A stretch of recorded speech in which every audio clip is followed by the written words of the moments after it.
Hello everyone, कैसे हैं आप सभी। स्वागत है आपका आपके अपने YouTube channel gold story point पर। आज की कहानी है दूध सी सफ़ेद गोरी चिट्टी, देवरानी के प्रति जेठानी की ईर्ष्या। जो भी चैनल पर नए आए हैं, चैनल को लाइक शेयर और सब्सक्राइब ज़रूर करें। घंटी का बटन दबाकर ऑन आइकन भी ज़रूर प्रेस कर लें ताकि हमारी आने वाली कहानियों की नोटिफिकेशन आपको मिलती रहे। चलिए शुरू करते हैं आज की एक और नई बेहतरीन कहानी। सविता जी चाय नाश्ता करते समय अपने बड़े बेटे से बोली, अंकित की शादी के बाद कौन सा कमरा उन्हें दिया जाए। सभी कमरे मेहमानों से भरे हैं, बस एक कमरा ऊपर वाला ही खाली है।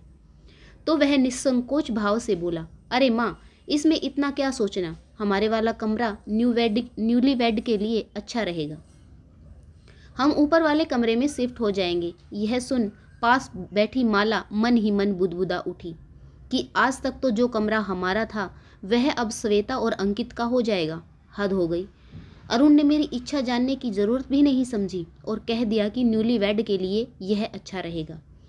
तो क्या 2 महीने पूर्व की हमारी शादी अब पुरानी हो गई। तभी ताई जी ने अपनी सलाह देते हुए कहा, अरुण, तुम अपना कमरा क्यों छोड़ते हो। ऊपर वाला कमरा अच्छा भला है, उसे लड़कियां सजा सवार देंगी। और हाँ, अपनी दुल्हन से भी तो पूछ लो, क्या वह अपना सुहाग कक्ष छोड़ने को तैयार है। और फिर हल्के से मुस्कुरा दी। पर अरुण ने तो त्याग की मूर्ति बन झट से कह डाला, अरे ताई जी, इसमें पूछने वाली क्या बात है। ये नए दूल्हा दुल्हन होंगे और हम 2 महीने पहले पुराने हो गए हैं। ये शब्द माला को उदास कर गए, पर शादी की गहमा गहमी में किसी का उसकी ओर ध्यान ही नहीं गया। ससुराल के रीति अनुसार घर की बड़ी महिलाएं और नई बहू माला बारात में नहीं गए थे। अतः बारात की वापसी पर दुल्हन को देखने की बेसब्री हो रही थी।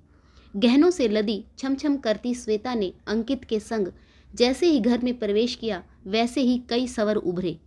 वाह, कितनी सुंदर जोड़ी है, कैसी दूध सी उजली दुल्हन है। अंकित की यही तो इच्छा थी कि लड़की चांद सी उजली हो। माला चुपचाप एक तरफ खड़ी देख सुन रही थी। तभी सविता जी ने माला को नेग वाली थाली लाने को कहा और इसी बीच कंगना खुलाई की रस्म की तैयारी होने लगी।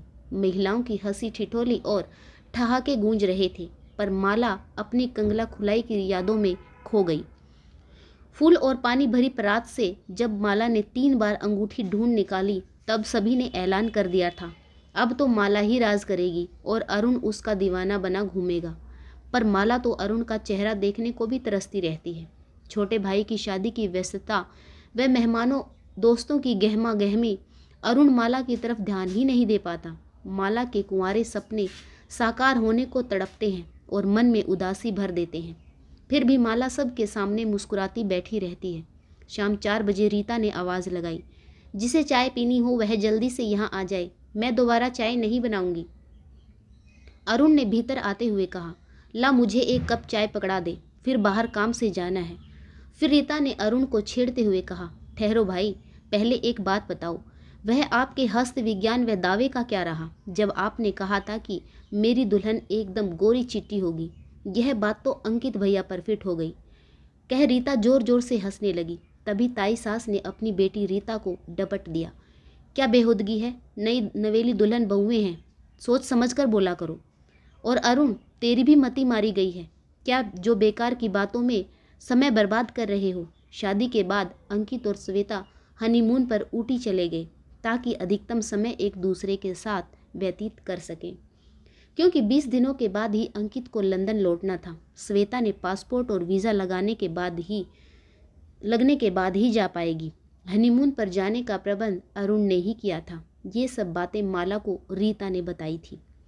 घर के सभी लोग अरुण की प्रशंसा के पुल बांध रहे थे, पर माला के मन में कांटा सा गड़ गया। मन में अरुण के प्रति क्रोध की ज्वाला उठने लगी। हमारा हनीमून कहाँ गया, अपने लिए इन्होंने क्यों नहीं सोचा। रोऊं, लड़ूं, क्या करूं, ये सवाल जिन्हें माला संकोचवश अरुण से स्पष्ट नहीं कर पा रही थी, उसके मन को लहूलुहान कर रहे थे। समय का पहिया अंकित को लंदन ले गया। ऐसे में श्वेता अकेलापन अनुभव न करे, इसलिए घर का हर सदस्य उसका ध्यान रखने लगा। भांजी गीता तो उसे हर समय घेरे रहती। माला तो जैसी कहीं पीछे छूटती जा रही थी।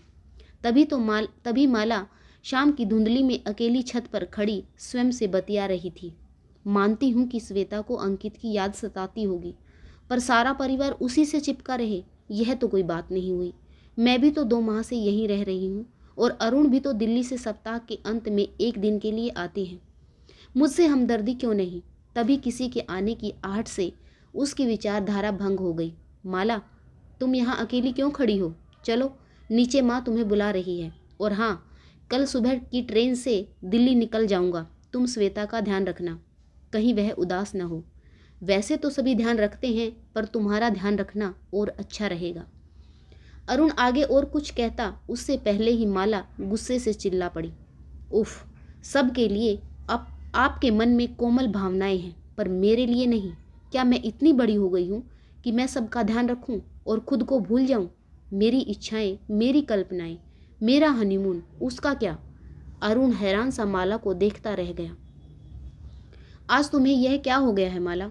तुम श्वेता से अपनी तुलना कर रही हो, क्यों? उसके नाम से तुम इतना अपसेट क्यों हो गई?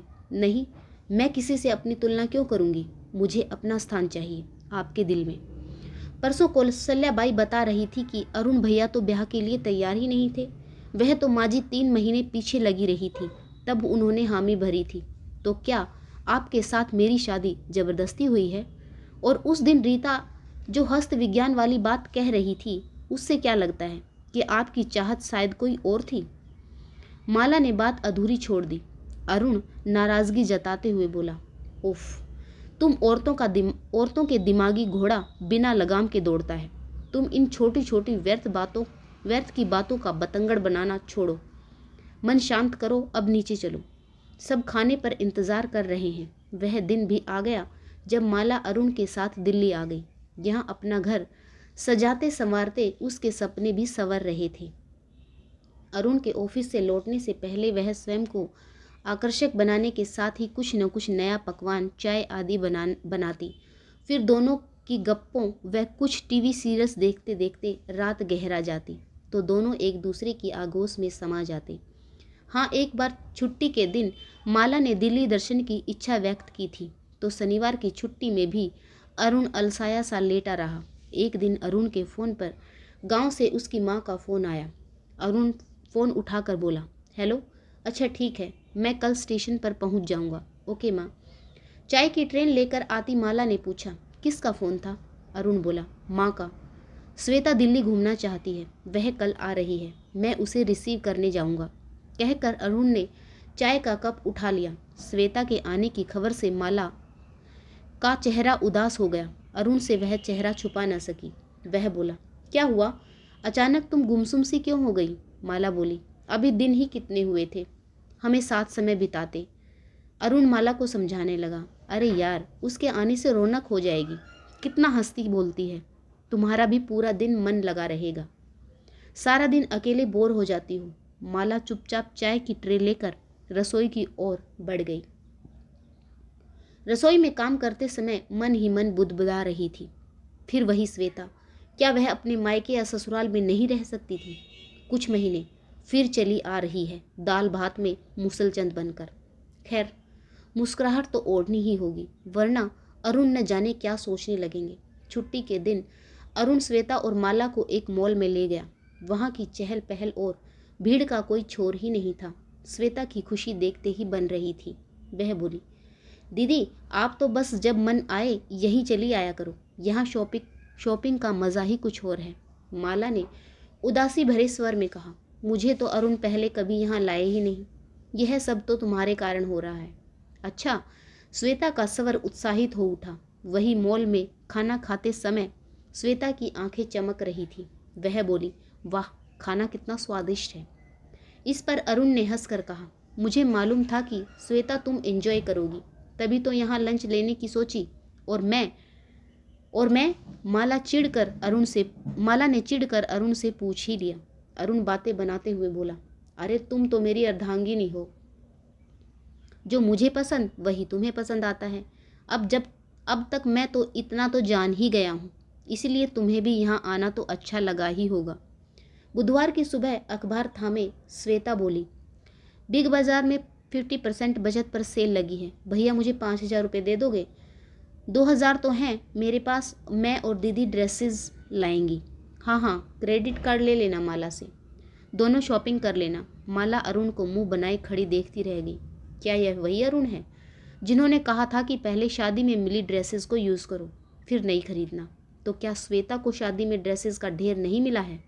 ये छोटी छोटी बातें माला का मन कड़वाहट से भरती जा रही थी। आज तो माला का मन जोर से चिल्लाना चाहता था। मैं आज अरुण से पूछकर ही रहूंगी, सोचकर माला बाथरूम में सेव करते अरुण के पास जा खड़ी हुई। क्या बात है, कोई काम है क्या? सेविंग रोक कर अरुण ने पूछा।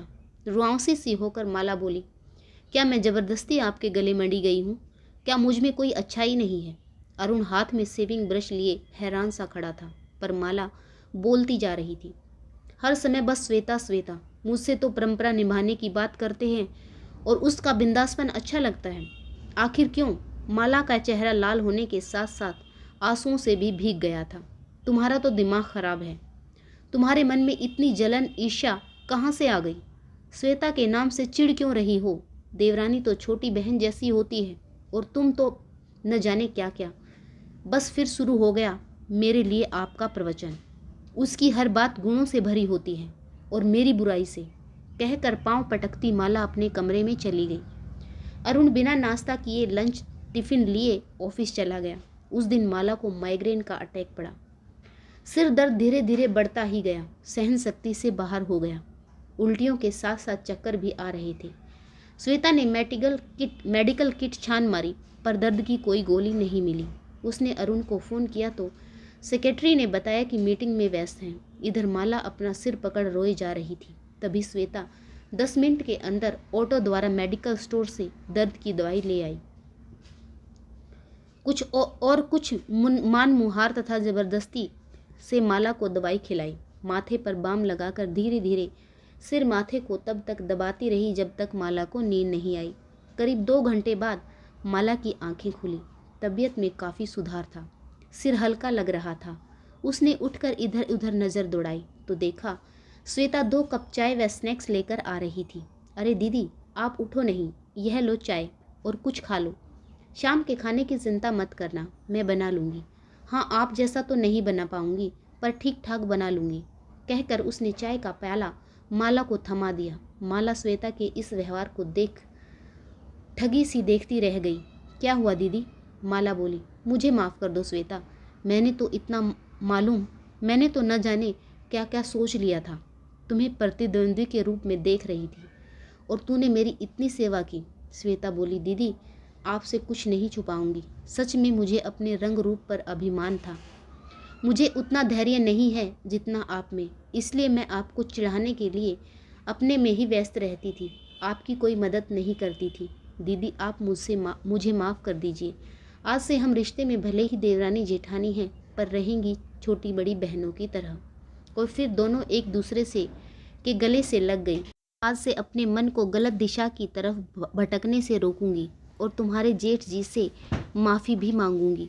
अब श्वेता व माला एक दूसरे को देखकर मुस्कुरा रही थी। आशा करती हूँ आज की कहानी आपको ज़रूर पसंद आई होगी। कहानी पढ़ने के लिए आप सभी का एक बार फिर से बहुत बहुत धन्यवाद। अपनी प्रतिक्रिया कमेंट बॉक्स में लिखकर ज़रूर दें। जय हिंद, वंदे मातरम, भारत माता की जय। जय जवान जय किसान।